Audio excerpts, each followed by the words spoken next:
금단의 기록들을 탐독해온 독특한 예언자의 한국 미래 예언. 인류의 기록된 역사 너머 수천 년간 잊혀졌던 지식의 그림자 속에서 시대를 관통하는 경고의 목소리들이 잠들어 있었습니다.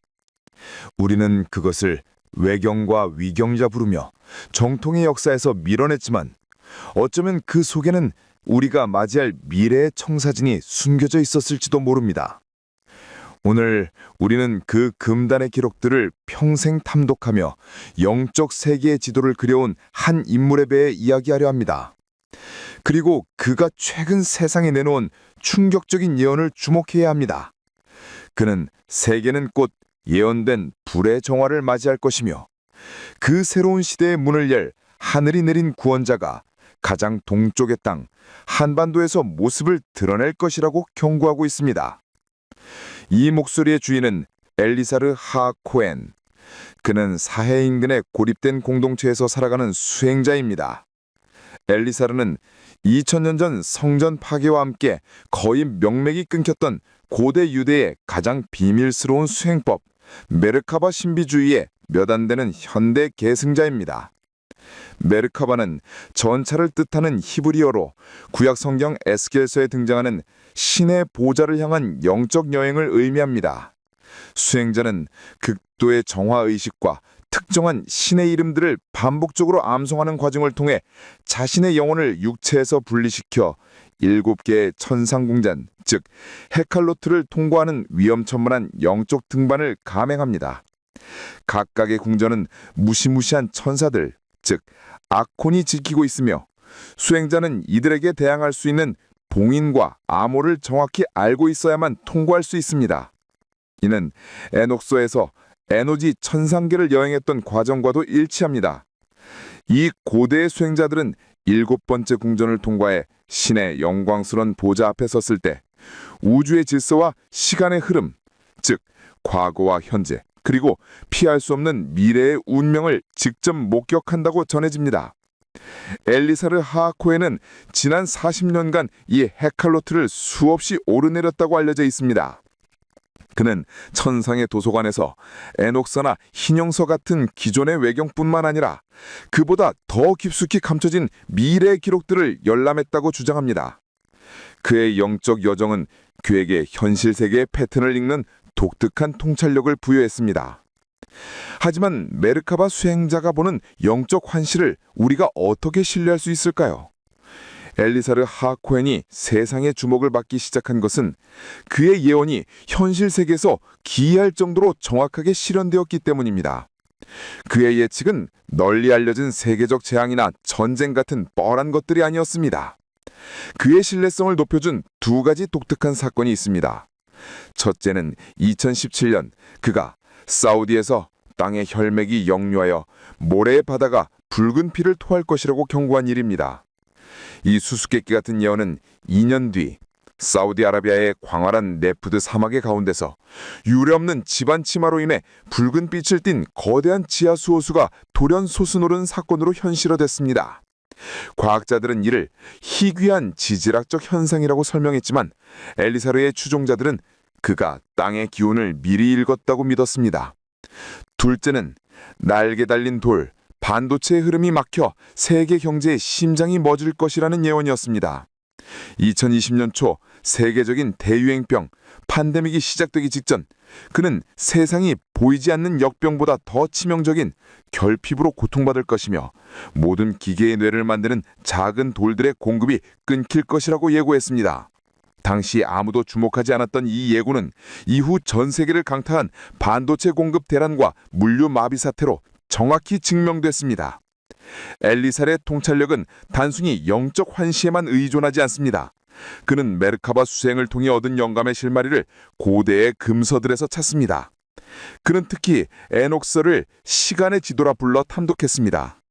에녹서는 타락한 천사 감시자들이 어떻게 하늘의 비밀을 누설하고 인류를 타락시켰는지, 그리고 그들이 최후의 심판까지 어떻게 지하 깊은 곳에 속박되어 있는지를 상세히 기록하고 있습니다.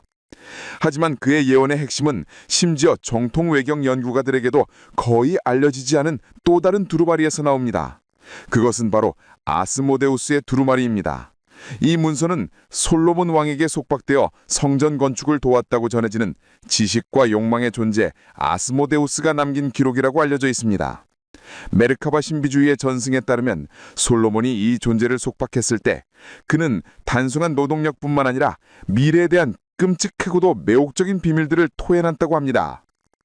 이 두루마리는 아스모데우스가 본 세상의 끝과 새로운 하늘에 대한 기록으로 특히 감시자들, 에녹서의 타락 천사의 속박이 풀리는 마지막 시대의 징조들을 매우 불길하게 묘사하고 있습니다. 그리고 엘리사르 하하코에는 바로 이 아스모데우스의 두루마리와 에녹서의 기록이 정확히 우리가 살고 있는 지금 이 시대를 가리키고 있다고 선언했습니다. 그는 최근 세계를 향해 이렇게 경고했습니다. 봉인의 때가 찼습니다. 지하에 묶여있던 고대의 존재들이 풀려나고 있습니다. 엘리사르 하하코엔이 최근 전한 메시지는 단순한 경고를 넘어선 임박한 격변의 선포입니다. 그는 에녹스와 아스모데우스의 두루마리를 근거로 지금이 바로 인류 역사의 마지막 장이라고 단언합니다. 그렇다면 왜 지금일까요? 수많은 종말론이 명멸해갔지만 엘리사르가 제시하는 근거는 고대 문천의 시간표와 현대 문명의 기이한 일치점에 있습니다. 에녹서에 따르면 타락한 감시자들은 대홍수 이후 땅의 깊은 골짜기에 70세대 동안 속박되어 최후의 심판을 기다리게 됩니다. 고대 신비주의에서 70이라는 숫자는 완전한 시간의 순환을 의미합니다. 엘리사르는 이 채10세대가 문자적인 시간이 아니라 인류의 영적 상태가 특정 임계점을 도달하는 시기를 상징한다고 해석합니다. 그 임계점이란 무엇일까요? 바로 인간 스스로가 타락한 감시자들의 지식을 완성하는 순간입니다.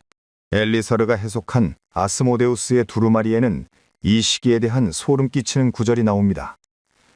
세상의 끝에 인간은 강철로 생각하는 뇌, 곧 AI를 만들고 보이지 않는 그물로 세상을 덮어 영혼 없는 지식을 숭배할 것이다. 그때 인간의 교만이 하늘에다 땅의 감옥문이 열리고 묶여있던 그림자들이 인간의 정신을 숙조 삼아 다시 땅 위를 활보하리라. 엘리사르는 이 구절이 정확히 지금의 시대를 가리킨다고 말합니다.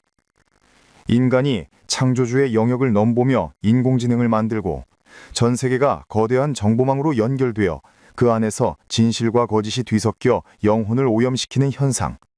그가 보기에 이것은 고대 감시자들이 인간에게 전수했던 금지된 지식의 최종 완성 형태입니다. 우리가 기술 혁신과 문명의 진보라 부리는 것이 고대의 존재들에게는 그들의 속박을 푸는 열쇠가 된 것입니다.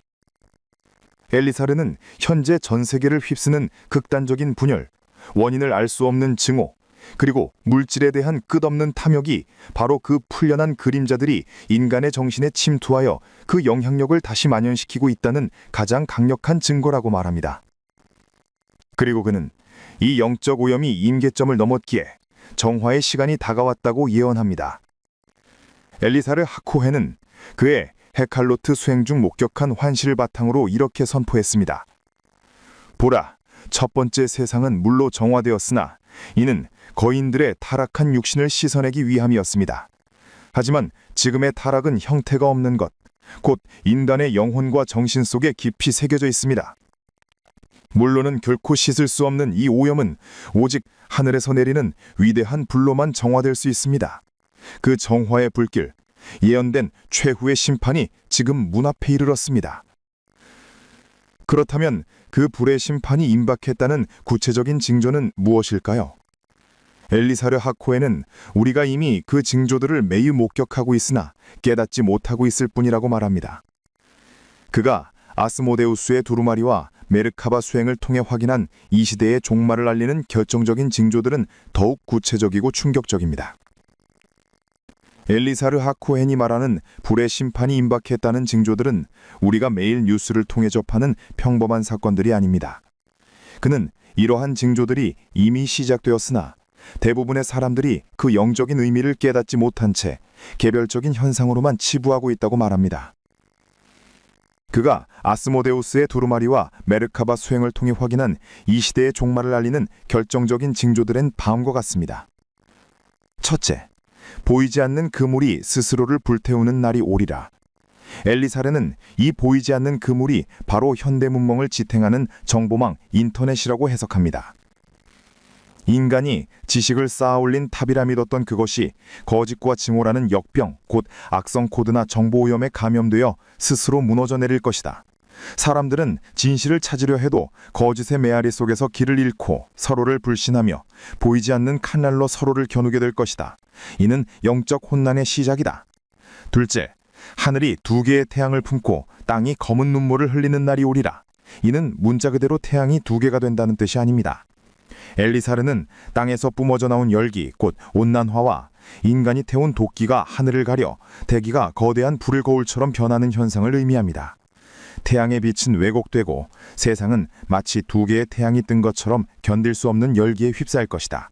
그 열기에 숲은 재가 되고 땅은 검은 눈물, 곧 오염된 물이나 자원을 토해내며 생명이 설 자리를 잃게 될 것이다. 셋째, 왕들의 표식이 가치를 잃고 사람들이 바람을 움켜쥐려 하는 날이 오리라. 왕들의 표식은 국가가 보증하는 화폐와 금융 시스템을 상징합니다. 인간이 부의 근원이라 믿었던 숫자들이 하룻밤 사이에 먼지처럼 사라질 것이다. 사람들은 손에 잡히지 않는 것을 잡으려 애쓰지만 거대한 부의 탑은 모래성처럼 무너진다.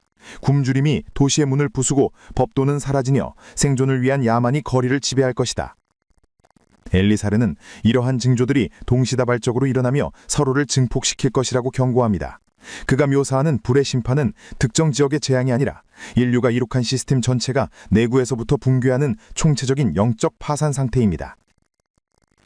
이렇게 절망적인 미래의 환시 속에서 엘리사르 하코에는 가장 뜻밖의 희망을 이야기합니다. 그는 이 모든 정화의 불길이 휩쓸고 간 폐허 속에서 유일하게 새로운 시대의 씨앗을 틔워낼 땅이 있다고 말합니다. 그가 아스모데우스의 두루마리에 가장 비밀스러운 마지막 장에 발견한 구절, 그것은 바로 어둠을 밝히는 동방의 빛에 관한 예언입니다. 그리고 엘리사르는 그 빛이 떠오를 곳이 바로 한반도, 즉 한국이라고 단언한 것입니다. 전 세계가 불의 심편이라는 거대한 혼돈 속으로 빠져드는 암울한 예언 속에서 엘리사르 하코에는 어떻게 한반도, 즉 한국을 유일한 희망의 땅으로 지목하고 있을까요? 역사적으로 강대국들의 각축장이었으며 현재까지도 분단의 상처를 안고 있는 이 땅이 어떻게 새로운 시대의 중심이 될 수 있다는 말일까요? 엘리사르는 그 해답이 아스모데우스의 두루마리의 가장 마지막 봉인되어 있던 장에 기록되어 있다고 말합니다. 대부분의 해석가들이 재앙과 파멸의 기록에만 집중할 때 그는 그 너머에 숨겨진 회복의 암호를 발견했습니다. 그 두루마리에는 이렇게 기록되어 있습니다. 세상이 불길에 휩싸여 옛 질서가 재가 될 때 창조주의 첫 숨결이 깃들었던 에덴의 미역이 가장 동쪽의 땅에서 깨어나지라. 잃어버린 낙원은 그것이 사라진 곳, 즉 중동에서 회복되는 것이 아니라 해가 가장 먼저 떠오르는 아침의 땅에서 다시 열릴 것이다. 엘리사르 하코아는 이 아침의 땅이 문자 그대로 한국을 지칭한다고 확신합니다. 고대 유대의 메르카바 신비주의 세계관에서 동쪽, 즉 미즈라크는 어둠이 물러가고 신의 영광이 다시 드러나는 새로운 시작과 부활을 상징하는 영적 관문입니다. 그의 해석에 따르면 인류 문명은 해가 뜨는 동쪽에서 시작해 서쪽으로 이동하며 번성했지만 그 과정에서 물질주의에 오염되어 영적으로 타락했고 이제 그 문명은 서쪽에서 그 종말을 맞고 있습니다. 따라서 새로운 시대의 영적 기운은 낡은 문명의 소멸과는 정반대편, 즉 가장 순수한 시작의 에너지가 보존된 가장 동쪽의 땅에서 솟아날 수밖에 없다는 것입니다. 한국은 지정학적인 위치뿐만 아니라 조용한 아침에 말하라는 그 이름 자체에 새로운 빛을 맞을 운명이라는 영적 사명이 새겨져 있다고 엘리사르는 설명합니다. 그는 아스모데우스의 두루마리가 한국을 깨어진 거울이 다시 합쳐지는 것이라고도 묘사한다고 말합니다. 이는 단순히 남북의 분단이 회복된다는 정치적 의미를 넘어섭니다. 그것은 하늘, 영과 땅, 물질, 정신과 육신, 인간과 자연이라는 인류가 타락하며 분리시켰던 모든 근원적인 것들이 다시 하나로 합쳐지는 위대한 영적 사건을 의미합니다. 그리고 이 거대한 합일을 이끌어낼 존재, 즉 하늘이 내린 구원자, 새로운 시대의 성인이 바로 이 땅, 한국에서 등장하게 된다는 것입니다.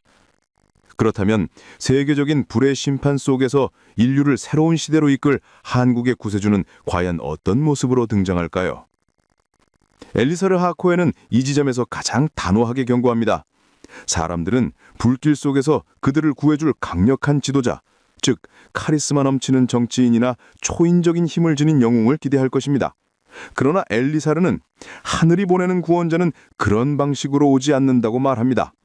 그는 아스모데우스의 두루마리를 인용하며 이 존재를 잃어버린 숨결을 회복하는 자 혹은 최초의 진실을 속삭이는 자라고 묘사합니다. 이는 그가 권력이나 무력이 아닌 새로운 지혜와 영적 각성을 통해 세상을 구원할 성인임을 의미합니다. 엘리사르가 메르카바 수행을 통해 본 영적 세계의 관점에서 지금 이 시대의 가장 큰 문제는 주파수의 오염입니다. 그가 말한 풀려난 그림자들은 인간의 정신에 공포, 증오, 분열, 탐욕이라는 낮고 탁한 주파수를 끊임없이 방사하고 있습니다. 인류는 이 탁한 주파수에 집단적으로 감염되어 스스로 파멸의 길로 치닫고 있습니다. 한국에서 등장할 이 성인은 이 오염된 주파수를 정화하고 창조의 원형 주파수를 회복시키는 존재입니다. 그는 하늘의 군대를 이끌고 와서 악을 물리치는 것이 아니라 그 자신이 살아있는 신성한 조율기, 즉 디바인 튜닝 포크가 됩니다. 엘리사르는 이렇게 설명합니다. 그가 입을 열어 말할 때 그 목소리는 영혼의 가장 깊은 곳을 울릴 것이다. 거짓에 점식되었던 영혼들은 그 목소리를 듣는 순간 마치 깊은 잠에서 깨어나듯 스스로 진실을 분별하기 시작할 것이다. 그의 지혜는 새로운 학문이나 기술이 아니라 모든 인간이 본래 가지고 있었거나 잊어버렸던 하늘과의 연결고리를 복원시키는 열쇠이다. 이 구원자는 거대한 기적을 행하며 자신을 증명하지 않습니다.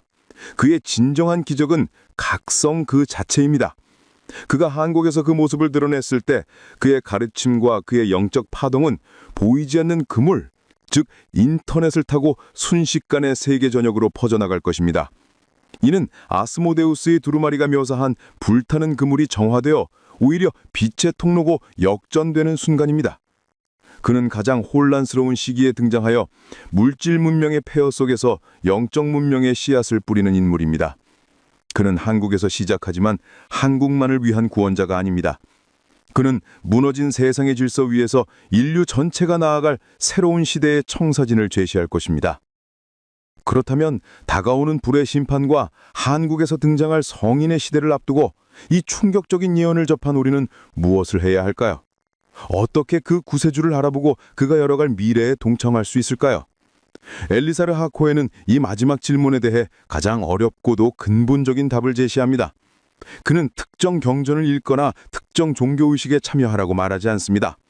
오히려 그는 아스모데우스의 두루마리의 경고를 인용하며 마지막 때에 사람들은 구원을 찾아 헤매지만 그들은 낡은 껍데기와 공허한 의식에 매달릴 뿐 자신의 내면을 들여다보지 않으리라고 경고합니다. 엘리사르의 메시지는 명확합니다. 다가오는 정화의 불길은 우리가 어떤 신념을 가졌는지, 어떤 집단에 속했는지를 심판하지 않습니다. 그것은 오직 우리의 영혼의 상태를 심판합니다. 당신의 영문이 얼마나 맑은가, 당신의 정신이 얼마나 진실을 향해 열려 있는가. 그는 메르카바 수행자가 신의 보호자로 나아가기 위해 반드시 거쳐야 했던 영혼의 정화 과정을 이제 인류 전체가 통과해야 한다고 말합니다. 그가 제시하는 행동 지침은 종교를 초월한 보편적인 진리입니다. 첫째, 안락한 거짓이 아닌 고통스러운 진실을 선택하라. 세상이 혼란스러울수록 미디어와 거짓 선지자들은 달콤한 위로와 즉각적인 해답을 제시할 것입니다. 그러나 풀려난 그림자들은 바로 그 거짓을 먹고 자랍니다. 내면의 목소리에 귀를 기울여 불편하더라도 진실을 직시하려는 용기가 필요합니다. 둘째, 탐욕이 아닌 자비를, 분노가 아닌 의로움을 행하라. 시스템이 붕괴할 때 인간의 이기심과 야만성이 드러나기 쉽습니다. 그러나 엘리사르는 이 시기가 바로 영혼의 알곡과 껍데기가 나뉘는 때라고 말합니다. 타인의 고통을 외면하지 않는 자비심, 불의에 굴복하지 않는 의로운 마음가짐이 바로 격변의 시대를 견딜 힘이 됩니다. 셋째, 당신의 내면을 정화하라. 이는 비유가 아닙니다. 엘리사르는 한국에서 등장할 성인이 신성한 조율기와 같다고 했습니다. 만약 우리 자신의 영혼이 증오, 공포, 탐욕이라는 소음으로 가득 차 있다면 우리는 그 성인의 맑은 주파수에 공명할 수 없습니다. 그 구세주가 한국에 등장했을 때 그는 TV에 나와 자신이 구원자라고 외치지 않을 것입니다. 그는 그저 진실을 말할 것이며 오직 준비된 영혼만이 그 말을 알아들을 것입니다. 엘리사르의 마지막 내용은 그래서 우리 모두에게 던져진 질문과도 같습니다. 한국을 중심으로 펼쳐질 인류 미래의 거대한 구원 드라마에서 우리는 과연 어떤 역할을 맡게 될까요? 그 성인을 알아보고 새로운 시대의 문을 열 것인가? 아니면 스스로 만든 내면의 어둠 속에 갇혀 불의 심판과 함께 소멸할 것인가? 그 선택은 다른 누구도 아닌 지금 이 순간을 살아가는 우리 각자의 몫에 달려 있습니다. 여러분 각자가 생각하는 구세주의 정체에 대해 댓글로 염경 남겨주세요. 시청해 주셔서 감사합니다.